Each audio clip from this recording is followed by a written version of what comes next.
مسائل کا حل بھی قرآن مقدس سے دینا ہے۔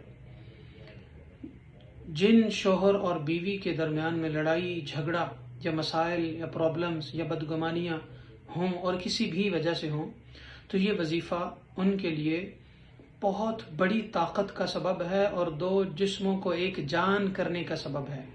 جس نے یہ وظیفہ ریگولر پڑھ لیا، اللہ رب العالمین اس شوہر کو بیوی کا ہمیشہ کے لیے تابع کر دے گا، اور اگر بیوی سرکش ہے تو بیوی کو شوہر کا ہمیشہ کے لیے تابع کر دے گا۔